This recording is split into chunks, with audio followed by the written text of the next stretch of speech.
What up, Alchemy fans? Simon here. Welcome to HannaTalk, and today I'm here with a voice actor who's best known to fans in the Fullmetal Alchemist universe, particularly as Van Hohenheim from Brotherhood. He's also best known as Crocodile from One Piece, Death from Soul Eater, Gendo from Evangelion, as well as many other anime such as Elfen Lied, Dragon Ball Z Kai, Black Butler, Ghost in the Shell, Attack on Titan, and many more. Please welcome John Swasey. Hello. Hello, John. How are you? I'm good. How are you doing? I'm very well, thank you. So that's great to hear. That's no problem at all. So on to the first question: how did you get started in acting? Well, I got started in acting in general. I was about 15 years old, and I went to New York. I live in Houston, and I went to New York with my parents on a vacation, and we saw a Broadway musical called Joseph and the Amazing Technicolor Dreamcoat. And I saw that show and was electrified. Not literally, it wasn't like I was electrocuted, but I mean I was electrified by the performance. And I just thought, oh my gosh, this energy is so incredible. This is what I would do with my life. So I set out when I was 15. I was determined to become an actor, and graduated high school, did every play I do in high school, and then went on to college and majored in theater. Came home back to Houston with every intention of moving to New York, but I never did. I ended up working in Houston as an actor and started getting work immediately. So I was feeling very good about it. Had a small hit in LA, then came back to Houston, and had done film and commercials and voice work, like, radio commercials, TV commercials, and that such. And then about 1996, a guy I met suggested that I get into anime, and I had no idea what anime was. I was like, what is that? What are you talking about? And he said, well, it's Japanese animation. And my first response was, a reaction was, well, that's great, but I don't speak Japanese. And he said, oh, no, we dub it into English. So I got him with a company that he recommended that he was talking about here in Houston, which was called ADV Films. And it was actually a horrible audition. One of the worst auditions I've ever had. But I left, and then I came back, and I asked them, is this something, can I try this again? Because I think I have a better grasp on what you're looking for. And they said, okay, we'll just sit here and wait for these people to go. You got to wait again, your turn. I said, okay, that's fine. So I waited about another hour or so, and then I went in, and they said, okay, let's go. And I did it, and they were just absolutely blown away. And I mean, I don't want to say blown away. I don't want to sound egotistical, but it was a much better audition, I'll put it that way. Right. And so I ended up getting cast in a show called Golden Boy, which was my first show to do. And then, just kind of as the rest they say is history. And it was just, I was very fortunate to be in a city where this company, ADV Films, was growing into be the largest producer of anime in North America, right here in Houston. So got to work with them and kind of grow with them. And then Funimation came along up in Dallas and got to work with them and grow with them. And so now that's kind of where I am here now. So it's been a great ride. But I realized, I've been doing anime now for over 20 years. 21 years. Fantastic. And speaking about, of course, with your first voiceover role, which is Golden Boy, what was it like working on the series when it's considering as your first voiceover role in anime? Well, it was interesting because I really don't remember specifically what it was like to work on that show, because the characters and the roles that I had were very minimal. They were minor characters, Wow. And that's kind of how you cut your teeth. You don't usually get cast as the lead right off the bat unless you're just absolutely perfect for it. So I just remember there was a bit of a learning curve for me, and I still, at that point I had no idea what I was doing. It was like, I still didn't understand even what anime was.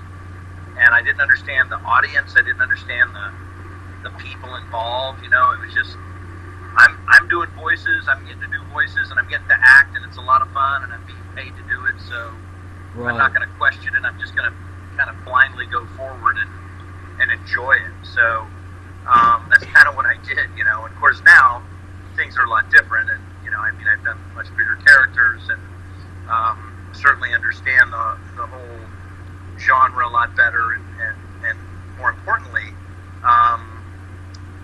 understand and really appreciate the viewers and the fans, because it's been an amazing evolution to see how they have grown, and I don't mean grown like grown up, although I guess when you're 20 years, they have grown up, but to see them grow as a group as well. I mean, it's phenomenal to me to just this is no longer a fringe faction. It's got a very mainstream authenticity to it. So that's fantastic. And who would you say are like your biggest acting influences? The biggest acting what? Who would you say are your biggest acting influences?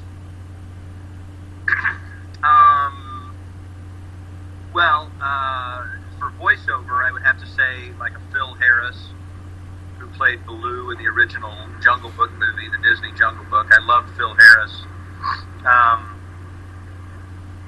Or Mel Blanc. I mean, I'm a huge fan of the Simpsons and Family Guy and Archer. And they're all influences, but I've never watched them and said, man, I want to be just like that person or anything like that. I really, they're more of an influence to me in that they've gone out and they've created something, or they've done something, and they've, that people just love, and I'm fascinated by that. And I guess my goal has always been, I just want to create something that somebody really loves. Right. I think really as an artist, that's really kind of ultimately what we want. We just want to create something that somebody appreciates and really loves, and it, has a deeper meaning and more profound impact on them. And then there's plenty of actors that I loved growing up. Just film actors. Robert Shaw from he was in Jaws, and Paul Newman. Some of the older guys. I'll be 53, so a lot of the older actors I think are more of my influence and inspiration, that kind of thing. Right, fantastic. And excuse me. And with as you were speaking about, of course, with anime, as we know that the process in voicing character for anime requires watching the Japanese dub, but has there been other types of processes that you've gone through with creating a voice for a character you're playing, or getting into playing that character? Yeah, so when you do something from scratch, you prelay it, meaning you record it first, and then they're going to draw and animate around it. And you work with the director, and you work with the creators, and you try to find that voice. And obviously, like in the game Borderlands 2, I did, and they knew they wanted this guy Salvador to have this kind of heavy, thick, deep Russian vibe to him. So I was just kind of went down in the gutter and was like, we're going to talk like this and make him like this, and real big and outlandish, and so that worked fine. Right. But really with anime, it's a little different, because depending on the director and the show, you may do different things to find the voice. And for instance, when I did Soul Leader, when I was doing Lord Death, when I auditioned for that role, and my director, or when I was auditioning, the director, Zach Bolton, up at Funimation, said, I've got this role for you, and I think you can do it really well. It'd be great. And his name is Lord Death, Shinigami, and at the time I was doing a lot of characters where they had that kind of, like you mentioned Crocodile earlier, so I was doing Crocodile, and I was doing I think Huang from Darker Than Black, and Gozaburo from My Bride's a Mermaid, and everything was like this, and it was big, and it was that kind of thing, gruff and loud and menacing. Right. And so I thought, oh well, here's Lord Death. I mean, I'm sure it's another character like that. And when I auditioned, I started doing that kind of voice. Pardon me. And Zach, the director, said, no, listen to the Japanese actor. So I listened to the Japanese actor, and it was way different. It was very high-pitched. And so I was like, oh, okay. So we started doing that, and he went, oh, that's perfect. But even after he cast me, he, we're in the studio, and we're working on it, and we get probably 20 minutes into the session, and he goes, hey, man, where you are right now with the voice, that's where I want to be. That's where it needs to be. Wow. So if you will indulge me, let's go back and just start over. Because so it was in that 20 minutes that the voice really kind of found its place and found its home. And so we went back, and it was very easy to do because we had the voice and we knew what the line needed to sound like and needed to be like lengthwise. So that was all good and easy. So we went back and did that. But that was a real process. So that's happened numerous times. But then there's some characters that I go in and I know they cast me for something, and I just walk in and I'm like, hello, how are you? Yes, this is my voice for this character, and they're like, oh, that's perfect, we love it, So there's different ways, to find that voice. Right. And I find too that a lot of times I get cast in voices that are well within my range, and the idea is that we want a really solid performance, and we know you can do this, we know you can do that, but we have somebody else that can do that, so we want you to do this. Right. So in the old days it was a lot more of we need you to do this, that, and the other thing, because there weren't that many actors to choose from. It was a smaller talent pool, if you will. Right. But nowadays, this is a much larger talent pool. And so they don't need to have you be every other character. But I will say, for me, it was a great thing starting out because I got to do all kinds of different characters and all kinds of different voices, and that was a lot of fun. So, Right. But anyway, that's kind of the story behind that. Fantastic. And excuse me.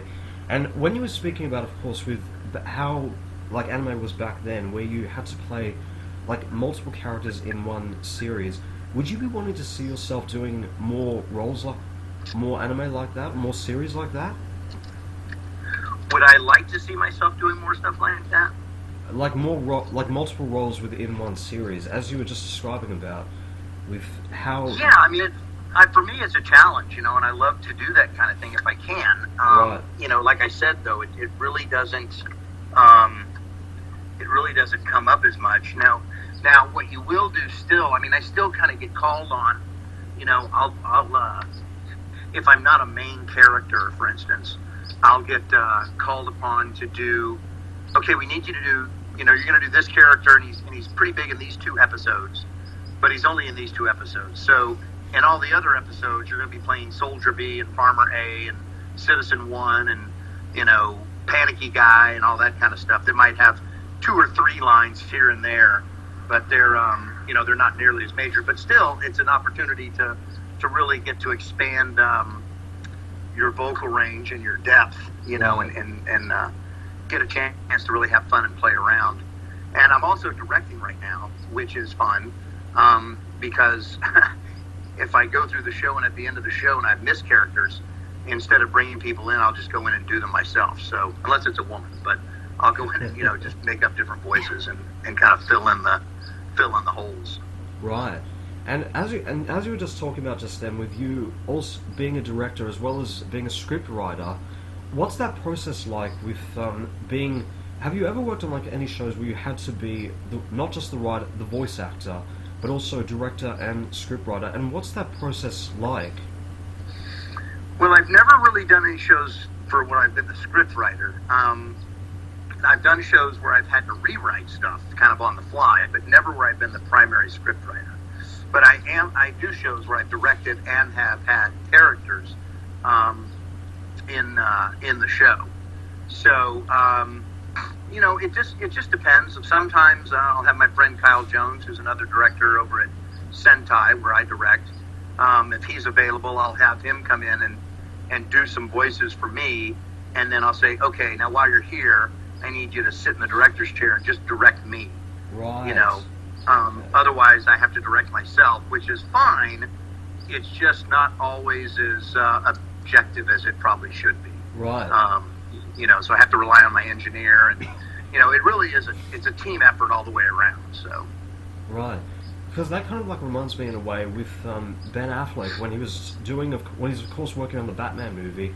He started off as director, scriptwriter, and of course the main star of the film, but had to drop down as director because he was just handling way too much during the role. But there is those sort of directors out there, those sort of actors out there, that are also have directed their own films as well. Mel Gibson is Mel Gibson's a really good example. Ben Affleck's a really good example, and Casey Affleck's a really good example as well. Ben Affleck's brother. So it has happened. Well, I mean, when it comes to that kind of thing, I mean, first of all, you have to be able to trust your entire crew. You have to be able to trust that the people you have in place are going to help you. So you're not just out there, being the captain of the ship and no one's there to hoist the sails. I mean, you've got to have a good crew, and if you've got a good team and a good crew and a bunch of good actors, they're going to be able to step in. For instance, I had to step away from the director's chair in this latest installment of Ushio and Tora that I'm directing. I directed the first 26 episodes, and the last batch of 13 episodes, I had to step away for about 5 days in the recording process because I was out of town. I couldn't be there, but we had a schedule to keep, so I had another director fill in. But by that time, the engineer knew the show. All the actors knew their parts pretty well, so it really wasn't a matter of, so what are we going to do? I mean, it was everyone kind of knew their role, and so it was a much easier transition. And then I'll pick it up and finish it up. But it was an easy thing to have him slide in because everybody was very well prepared and knew what they were doing. Right. So as long as you have that kind of dynamic, I think you're okay. But writing, directing, acting, starring, especially, boy, that's a lot to put on yourself. And sure as the sun rises, you're going to have something that falls through and suffers because of it. I think. Yeah. I mean, there are very rare times, I think, where in a film like where I think as you said, an actor has achieved all those roles and achieved an amazing success. I know Mel Gibson is the best example. When he did Braveheart, I know that he had written for the film, he had directed the movie, and he had starred in the movie, but it took him about probably, I think, 3 years to complete Braveheart during that period. So you could still do all those roles, but it would just fill up so much time to do an amazing results. So, yeah. Right. Well, you never want to rush it if you don't have to, because you want to take your time. Absolutely. There's always time to do it right. Absolutely. And you want to take that time, And if it takes that much time, do it. Sometimes you get crunched under budget restrictions or not budget, but time restrictions, and it's like, hey man, this has got to go to, the production date on this is XYZ, and it's got to be done because it's got to go out the door. And, right. You can't just sit there and go, well, it's not done, we'll finish it next week. Well, I'll finish it next week. It's like, no, you got to have a schedule, and you need to try to maintain that schedule, otherwise it'll never get done. Right. So, but you definitely don't want to rush it. You want to leave yourself some time, some reasonable, reasonable amount of time to get it done. That's absolutely right there, and that's fantastic. Now, moving on to the roles that you played before, you're best known for playing in the Fullmetal Alchemist franchise, even going as back as to the original series.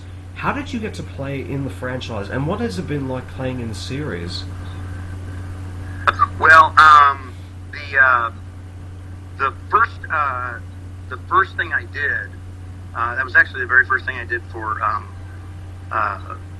Funimation, and I played a character named Hosshopper, and I worked on that show, and then about a year later, they were getting ready to do the next Full Metal Brotherhood, and Mike McFarlane, the director, asked me if I'd come in and audition for this character, and I didn't even know what the character was. He wouldn't tell me. He just said, read these lines and kind of sound like this, and here's what you need to do. Well, it turns out it was the character of Hohenheim, who is Edward's father, and a pretty big role. But the reason that they had to redo it was because the original actor was a Canadian actor, and he wasn't able to come down from Canada, I don't think. Right. I think that's what it was. It was a work visa issue.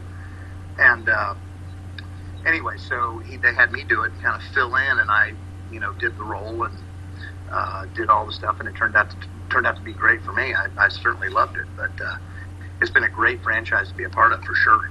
That's fantastic. And speaking about, of course, with Van Hohenheim and the Brotherhood series, what was it like playing the character and in the Brotherhood series compared to playing in the original series? It was, it was just a great experience all the way around.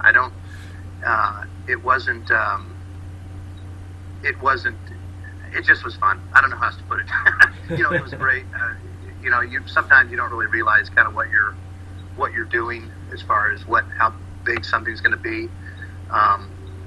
When I was doing Black Butler and the character of Undertaker, I had no idea it was going to be as big as it is. In fact, we just had a movie premiere, had a little mini theatrical release a day or two ago across the states, and I just had no idea how big that character was going to be.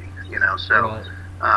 But it's just a thrill when you do it, and it's a thrill when it comes and becomes that big. So, there's some shows you do, you think, oh my gosh, this is going to be huge, and it just sits there, doesn't do much of anything.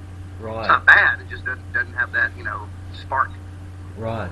And in terms of the Fullmetal Alchemist universe, what will you kind of hope to see in terms of the future of Fullmetal Alchemist? Like possibly see another TV series being done, maybe possibly another film at some point? I think what would be more reasonable to expect would be another film. Right. Because it's another series is 13 or more episodes. Another film is the equivalent of doing 3 or 4 episodes just rolled into one. Right. So, but I would hope that another film, the Black Butler that I just did, was actually just a film. But it was, my character had a much bigger presence, much bigger role and everything. So yeah, I'd love to see that. I mean, if they bring it out, Right. I mean, if they think it'll make money, they'll do it. It's pure and simple. Right. And in terms of storylines that you want to explore in a future Fullmetal Alchemist film, what kind of storylines would you hope to see if they ever decide to go down that path? Wow, I have really no idea. Maybe Hohenheim is a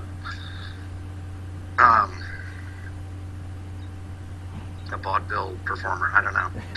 No, I'm kidding. I just I don't know. I've never really thought about it. We work on a lot of different shows, and oh, thank you, Kyle Jones. I'm doing an interview with a friend in Australia. You're in Australia, right? Yes, that's right. Yeah. So I just arrived at Kyle Jones's house, so we just walked outside. We're sharing a cold beverage together. No. So. Excellent. But Kyle is the one I was telling you about, that we work together and we do different things. So. Awesome. Hello. Howdy. Hello. But anyway, so I'm not really sure about the next story arc. I don't. We work on so many different shows that it's hard to sit there and go, okay, so this is what I really hope happens next, because there's no sense in hoping if it, they've got other things they've moved on, that kind of thing. So. Right. Okay. And another role that you've also been best known for, that you've mentioned quite a few times, is the voice of Death from Soul Eater. What was it like playing that character and in the Soul Eater series? Well, he was a lot of fun. I mean, I really enjoyed that character. It was certainly not in the normal vein that I normally do. It was way off the charts as far as my range. And I loved it. I loved the fact that he was this fatherly figure, but he was also a headmaster and could be very fun and witty and silly, but also, on the turn of a dime could just turn into this, and you're like, what? So he was a lot of fun. Just because he had such a range to play, Right. And another role that you've also been best known for, that you've also mentioned, is Crocodile from One Piece. What was it like stepping into the One Piece universe? Well, being part of that franchise is great. One of the first things I ever did for Funimation was in One Piece. I played a character named Gonfall, and I stepped into that role, unfortunately, because the original actor passed away. And so I went up and recorded not only the new stuff, but I had to go back and re-record the old stuff because it hadn't been released yet, but they wanted the continuity of the same actor. Right. So, and he was sort of an older character, but that was a lot of fun. But doing Crocodile, when I auditioned for that, I was like, oh, this is going to be a fun character, I can tell. And he's just been a blast to play. And just, I will say it was very hard on my vocal cords because there's just so much fighting and yelling and screaming and, power-ups. And, I mean, it's not quite Dragon Ball, but it certainly was a contender for being close to it as far as straining your voice. Right. And speaking about, of course, with One Piece, did you ever watch the 4Kids version of One Piece or meet any of the actors from that version? I've met them. I met them actually on my way to Australia at a convention in Melbourne. But I've never actually seen any of it. I've heard it's hilarious, and I probably need to go see it. But I've never. And I like that kind of humor. We do the same kind of thing with some properties here in Houston. But I certainly know of them, and I'm a champion of theirs. I think it's great that they're doing what they're doing, and I hope there can be more of it. That's fantastic, and that's definitely true. And another famous franchise you played is Evangelion as the voice of Gendo. What was it like stepping into the world of Evangelion?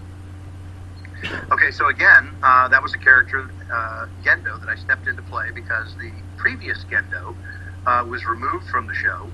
And so I went in to record the new stuff and then went back and re-recorded the old stuff. So it would have the same continuity to it with everything that was being re-released because there was a lot of re-releases and reboots and things like that. So Gendo he's just one of those iconic characters, man. You just love playing him. He's a jerk, he's an ass, but he's also a caring father. And there's so many different layers to him that, you just... It's so much fun to explore, and it's so much fun to dive in and deal with it all. And it's hard to deal with it all because, we don't sit there and film like a movie where we go in and we all film it together.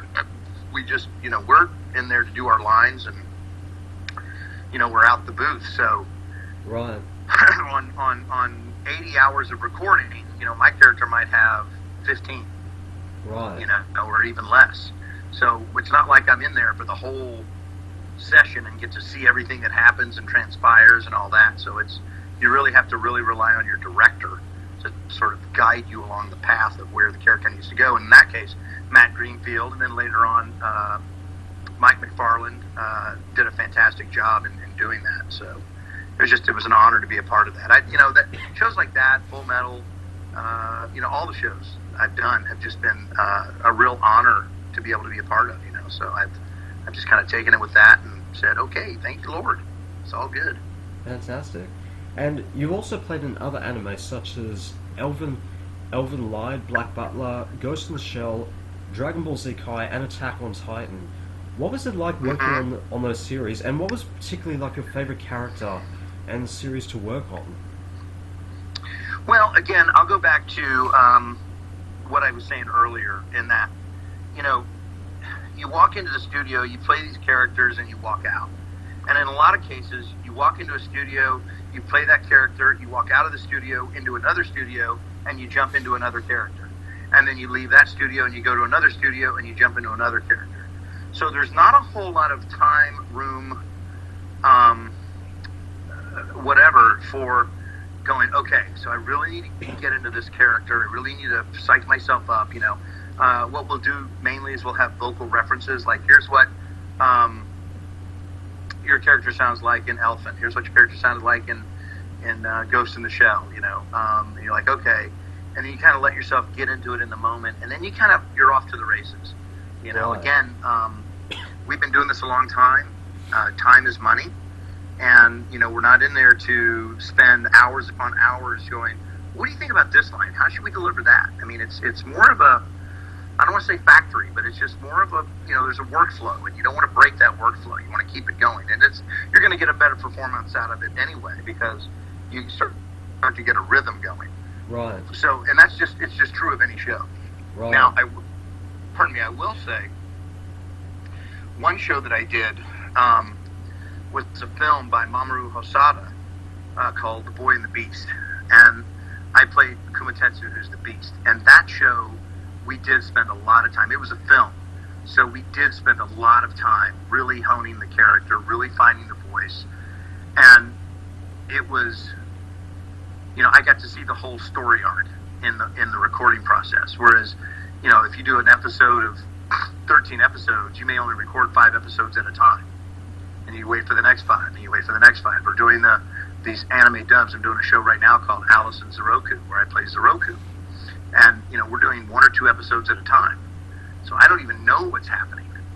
Right. I don't know where this is going to lead. I don't get that. So in the film, you do get to have that advantage. So it certainly works to my advantage to do that. But Boy and the Beast, if you haven't seen it, please check it out. It's a beautiful, beautiful film, and it's something I'm very, very proud of.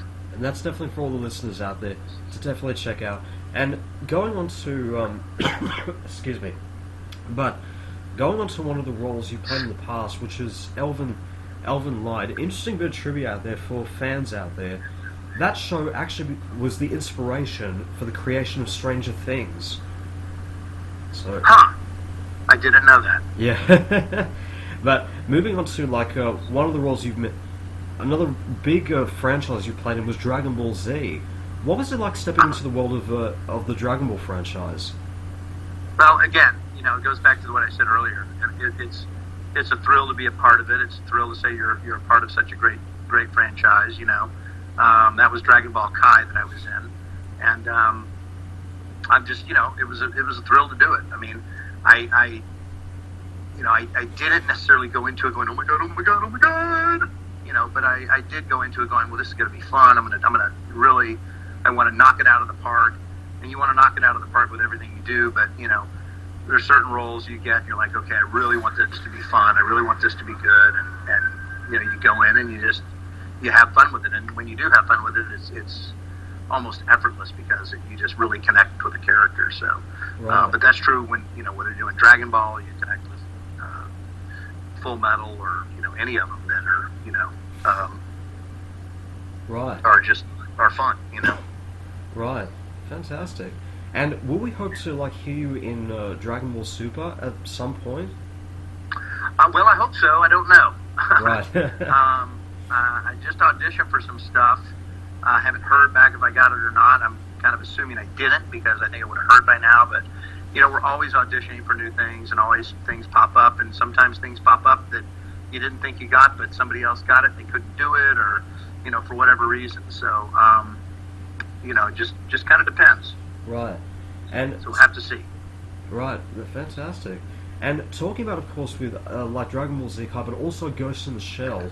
What has been your opinion on anime being adapted for live action, considering the release of Dragon Ball Evolution and the new Ghost in the Shell movie with Scarlett Johansson?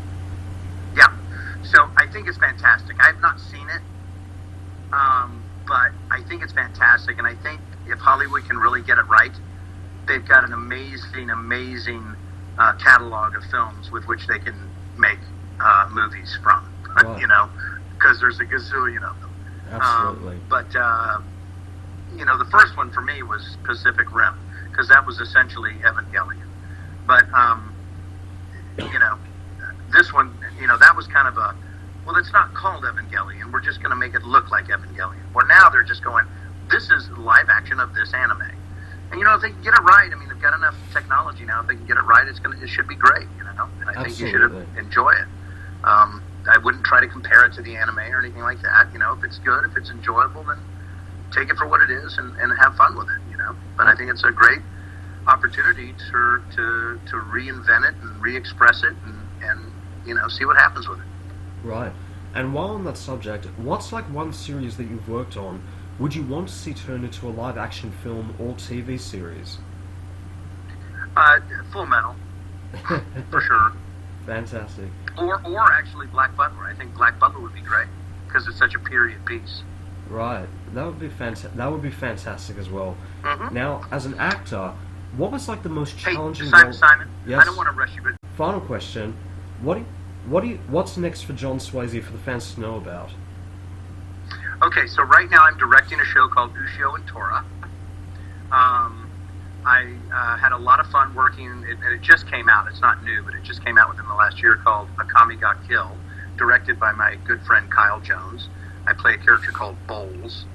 And I'm working on Alice and Zoroku as well, which is coming out. It's a simulcast dub, so it comes out every week. And then I have a couple of personal projects. One is called The Perfect Con, Khan. And it's an animation movie that we got a hold of, and we were able to get the rights to it, and we rewrote the script and turned it into this amazingly funny comedy, we hope. But it's not an anime, it's just animation. It's a CG animation, but hopefully it'll be out, I hope by August. So right. Keep your eyes open for The Perfect Con. That's no problem at all. John Swasey, thank you so much. It's been an honour. And anything you'd like to say? And anything you'd like to say to the fans, particularly in Australia? Well, yes. I hope to make it over there to a convention sometime soon and see everybody. I've been over there once and had the pleasure of being in Melbourne, and it was great. But to the fans, I just want to say you all are the best. You were awesome. And if it weren't for you, we'd all just be stupid people in a booth making funny voices. So I thank you, I praise you, and I laud you in all that you do. And thanks for supporting us and helping us achieve our dreams.